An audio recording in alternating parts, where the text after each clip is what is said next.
Yo, presidente, creo que el debate es mucho mayor incluso que el del proyecto como venía originalmente en la ponencia. Y para quienes también hostigaron a los representantes a la Cámara ponentes, pues lo que hubo fue mucha confusión y mucho debate antes de radicar la ponencia. Solo fuimos representantes a la Cámara, a la audiencia pública. En la audiencia también, que nos acompañó, no nos acompañó el doctor Vélez, pero sí nos acompañó el consejero de Seguridad, el doctor Lloreda, y ahí tuvimos la posibilidad de revisar las medidas alternas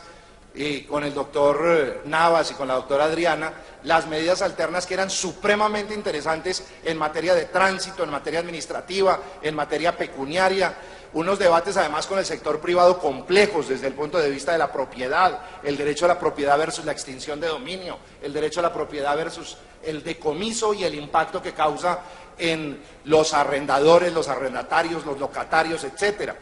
Pues todo ese trabajo quedó como en el aire. Yo, totalmente contrario al doctor Vélez, creo que el papel del doctor Lloreda fue muy enriquecedor en la medida en que trajo experiencias en derecho comparado y permitió estructurar un articulado más complejo que desafortunadamente aquí se está hundiendo en este debate lentamente, incluso por los mismos autores y ponentes que fueron comisionados y lo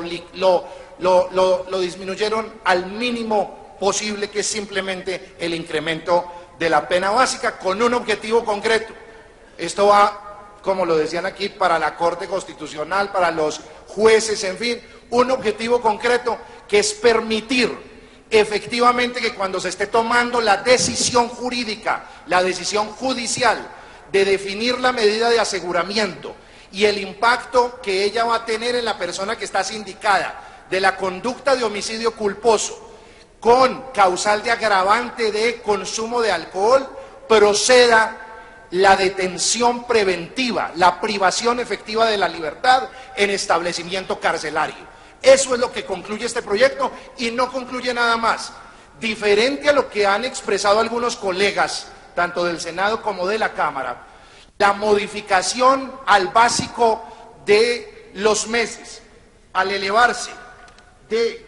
32 meses, es decir, 2.6 años, a 53.3 meses, 4.4 años, en mi opinión, y por eso me dirijo a quienes van a administrar justicia con esta ley en caso de serlo,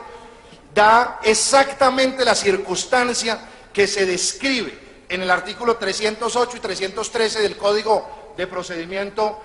Penal, cuando señala cuándo procede la medida de aseguramiento y cómo, no solamente con las tres características de, digamos, de peligrosidad, por decirlo de alguna manera, para la sociedad, o de la influencia que puede tener en el trámite del proceso mismo,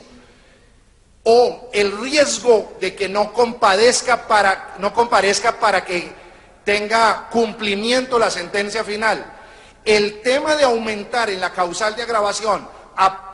la pena mínima por encima de 4.4 años, necesariamente procede la detención preventiva, y con esto a quienes mencionaron que el proyecto no aporta absolutamente nada, me parece que se equivocan. Aciertan cuando dicen que no aportan lo suficiente, pero no corresponde a la verdad el que deje de aportar algo a la lucha contra el licor y la conducción. Presidente, cuando se tramitó hace un par de años, tal vez un poco más, el Código de Convivencia, del cual fui ponente con algunos colegas, redacté un capítulo de licor que le propuse a la Comisión Primera de la Cámara debatiéramos, y fue Troya con todo el mundo, especialmente con quienes se ven beneficiados con la comercialización del licor, que naturalmente son ni más ni menos las gobernaciones y la inversión que en temas sociales produce el ingreso del licor. Me parece que el debate lo soslayamos si solamente lo dejamos incluso en medidas de tránsito. Y aquí hay un tema estructural del Estado, y es que el consumo de licor financia la inversión en salud en Colombia, y el consumo de licor es auspiciado por la publicidad financiada por el Estado mismo. El consumo de licor no tiene restricciones reales en las tiendas de barrio, genera todo tipo de riñas y no solamente es fuente grave de las lesiones y los homicidios culposos en estos desafortunados accidentes que se producen por cuenta de esta causal de agravación que hoy estamos agravando todavía más. El debate es mucho más grande. El debate no se limita a simplemente la conducción. Doctor De Luque, usted que lo mencionaba con mucha claridad y por eso reconozco acierto en los argumentos de quienes como usted se han opuesto a la medida por insuficiente, pero ni siquiera sería suficiente con la totalidad del proyecto aprobado. Estoy seguro, entre otras cosas, que aún votándolo positivamente,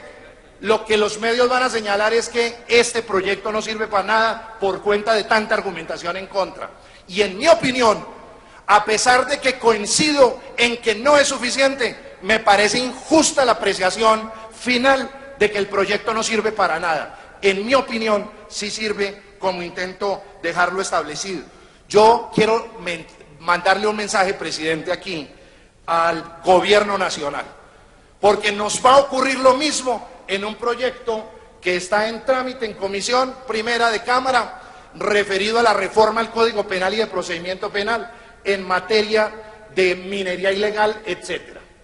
Y es que ya sabemos que el Consejo de Política Criminal viene en contra de ese proyecto, el ministro de Justicia viene en contra de ese proyecto. De ese proyecto es defensor y autor el Ministerio de Defensa. Y en esa misma medida el gobierno está presentando posiciones diversas y contradictorias que no contribuyen a clarificar la ruta legislativa, sino que contribuye es a enredarla y a generar ambigüedad. Por eso un llamado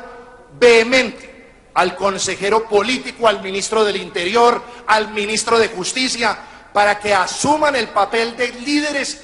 de la orientación desde el gobierno, de la colaboración armónica en materia legislativa, porque lo que está ocurriendo aquí es dramático. Ese concepto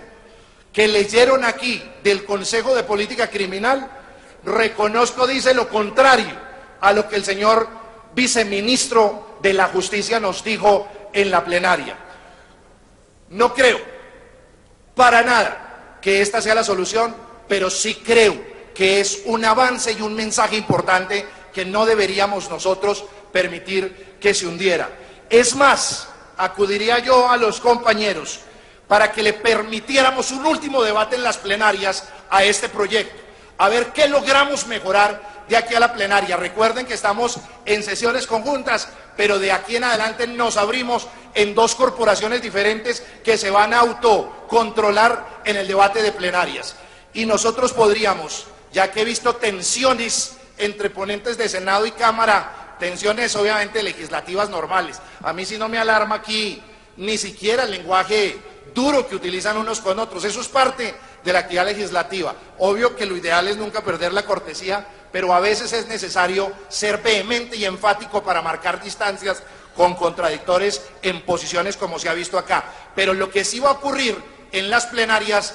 presidente Galán, es que los representantes nos vamos solos a reflexionar en nuestra lógica y desde nuestra perspectiva, y allá miraremos si aprobamos o no. Las plenarias tienen más sabiduría porque hay más cerebros, hay más mentes y hay más inteligencia reunida, de tal manera que darle la oportunidad a las plenarias para que se pronuncien podría ser interesante. Final, presidente, si aprobamos este proyecto, avanzamos, poquito, pero avanzamos. Yo les pregunto, ¿cuándo creen ustedes que vamos a reformar el Código de Tránsito completo en las líneas que aquí se ha planteado, con kilometrajes, con la luz roja, etcétera?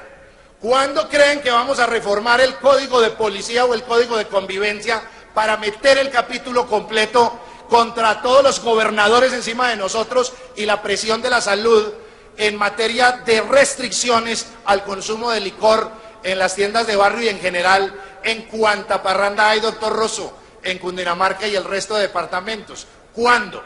Por lo menos vamos avanzando. Le damos un mensaje al país de que el Congreso va en la línea de ser duro y poco o cero más bien complaciente con la mezcla licor-conducción, y ahí vamos avanzando. Por esas razones, presidente, no descalificando a los contradictores que me parece han razonado muy bien,